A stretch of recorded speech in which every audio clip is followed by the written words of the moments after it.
if you're getting phone calls, if you're getting leads to your website, all right, emails, live chat, however your customers are coming in the door, the follow-up is key, right? When you're calling them back from the first time that you receive that lead, right? What is that time frame? Are you calling them back immediately? You know, where I see a lot of moving companies make, you know, I don't want to call it a mistake, because if you don't know something, you know, it's not necessarily a mistake, right? If you know something and you know better, but then you do it, you know, how you're not necessarily supposed to do it, then it's a mistake, right? So I don't want to call it a mistake, but by not understanding the follow-up process for when you get a new lead, for after you give a customer a quote, right? Think about all the people maybe last week that you gave a quote to, and have you followed up with them? How many times? You know, when? By what method, right? Have you called them? Have you left them a voicemail? You know, email, text? You know, if you're going out there and you're doing on-site estimates, or you're going out there and you are, you know, spending time on the phone with these people, right? Going through their inventory, talking to them about what they have, you know, giving them an estimate, that's not the end of it. You know, you can't take the approach of, you know what, if the customer wants to move with me, they'll call me back. And, you know, you have to get over this fear that a lot of people have of, you know what, I don't want to be a pest. I don't want to annoy people by following up with them. I don't want to annoy people by sending them an email after I spoke with them and they told me they were going to call me back. The follow-up process is all about doing it in a way where you have a reason for why you're calling. You have a clear reason on why you're following up with them. And there's two main types of follow-up. There's the follow-up for new leads, right? New customers that come in that you have not spoke to yet, that you have not booked yet. And then there's estimate follow-up. After you give a customer an estimate, right? Whether it's over the phone or whether it's an on-site, what's that process like? And remember, you're not being a pest, right? You don't have to be salesy. It's not about being salesy. It's about being of value. Customers want someone to come, grab them by the hand, and lead them to the right decision. You're the professional. So don't fear being a pest. If you want to know when you call them back, what to say when you call them back, how many times you should call them back, and exactly when, you need to come to Moving Sales Academy. It's really that simple. But if you have leads right now that are sitting there, you need to go follow up with them. You know, the days of saying, you know, I'm going to wait for the customer to call me back, it doesn't work. You know, back in the day, maybe, you know, when there was yellow page ads and you had a big ad and you were sitting there and you know, there wasn't much competition. But right now, you've got to be following up. You've got to be following up on the new leads, and you've got to be following up on the people that you've given an estimate to. That's a huge, huge, huge way that moving companies are dropping the ball, but also an opportunity for tremendous growth.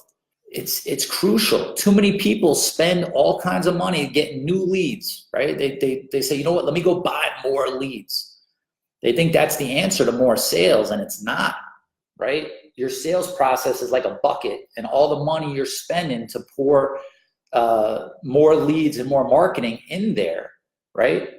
If you've got gaps and you've got holes in that bucket, all that money's just coming out of the bottom, right? So the key is you got to go plug those up, and you do that partially with your follow-up process. People think that they have to make this drastic change and overhaul their business. That what makes great salespeople is that they just know what to say.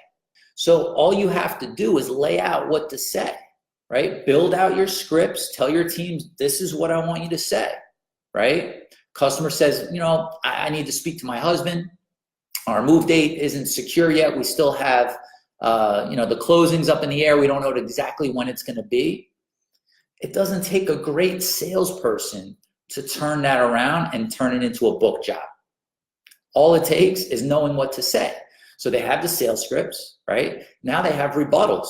So the rebuttal is basically, you know, a response to everything that a customer says.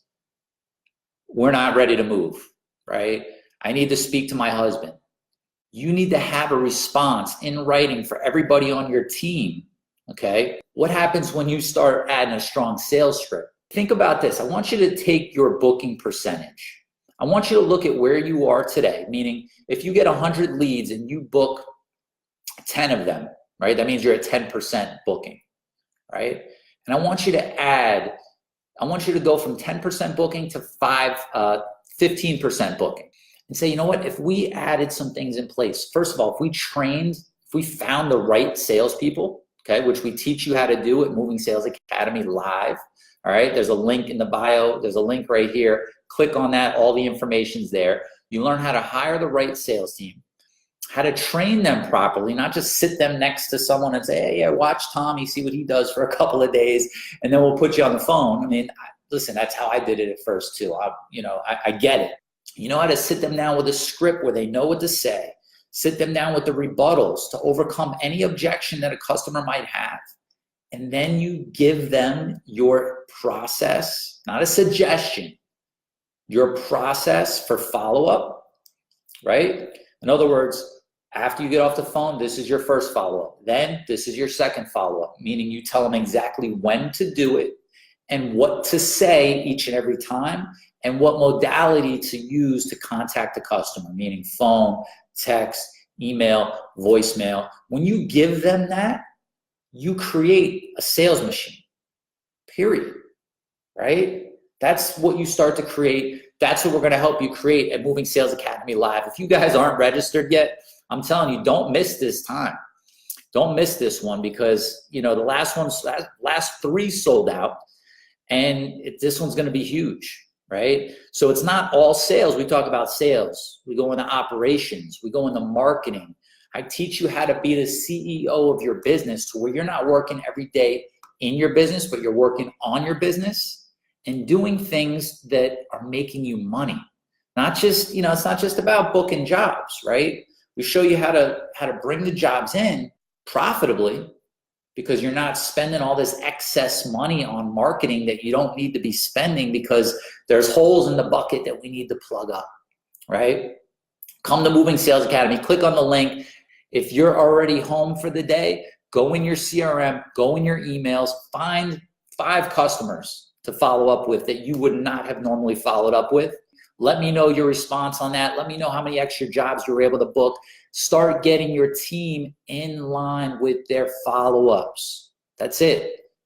The more contact you're able to make with your customers and the clear reason you have for calling them, if you don't want to be a pest. I know that's a fear of a lot of people, and I don't want to be a pest. That's why you have to have exactly what to say for your sales team in your follow-up process, all right?